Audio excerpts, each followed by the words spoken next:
President Biden, of course, moments ago, you heard him live saying the jury in the Derek Chauvin trial sent a clear message to law enforcement across the country with the verdict tonight. Most men and women who wear the badge serve their communities honorably. But those few who fail to meet that standard must be held accountable, and they were today. One was. No one should be above the law. And today's verdict sends that message. Out front now, Patrick Yoes. He is the national president of the Fraternal Order of Police, the nation's largest police union. So let me just ask you, your organization tonight called the trial fair, said the system of justice has worked as it should. Do you believe the jury got it right in the case of Derek Chauvin with the guilty on all 3 counts? Well, I can tell you that as a law enforcement officer, we were probably one of the first organizations that stepped forward and said, this just doesn't look right. And we knew that, and we had full faith in the criminal justice system. There was a trial. In the trial, all the evidence was put forth, and now we have a verdict. And now we can go one step closer to getting past this very dark day in American history.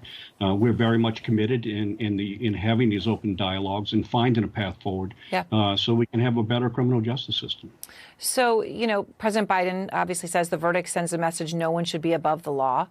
So what message do you think this verdict sends to police officers across the country tonight who, like every other American, were watching this trial and, of course, in their case, on tenterhooks, not knowing what they would be seeing tonight? But what's the message that they get from this?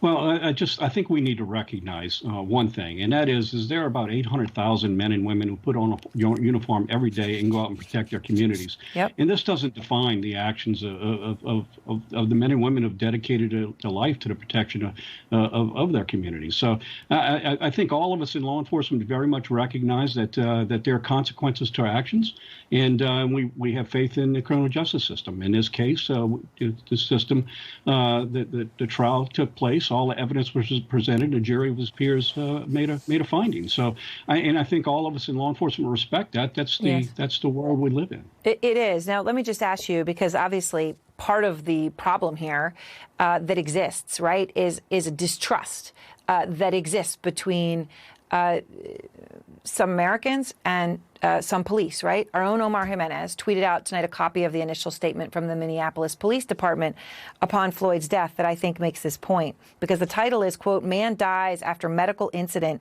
during police interaction." Says Floyd physically resisted officers. It says that the officers noted he was suffering medical distress and called for an ambulance.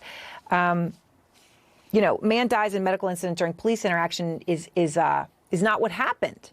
And it's obviously not what we all then saw on video. So what do you make of that, right? That's what the world might have thought if it weren't for the video that came out, the 9 minutes and 29 seconds of Derek Chauvin's knee on George Floyd's neck. Does that concern you that a statement like that could have stood as the record?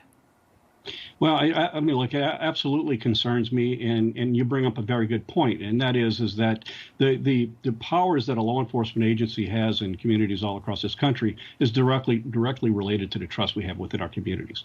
And if we can take nothing away from this, it is clear that we have a lot of work to do as a free society to come to terms with a lot of issues. And it's going to take us sitting at a table having some fact-based and meaningful discussions in order to be able to get past this. All right. Well, Patrick, I appreciate your time, and thank you very much. Thank you.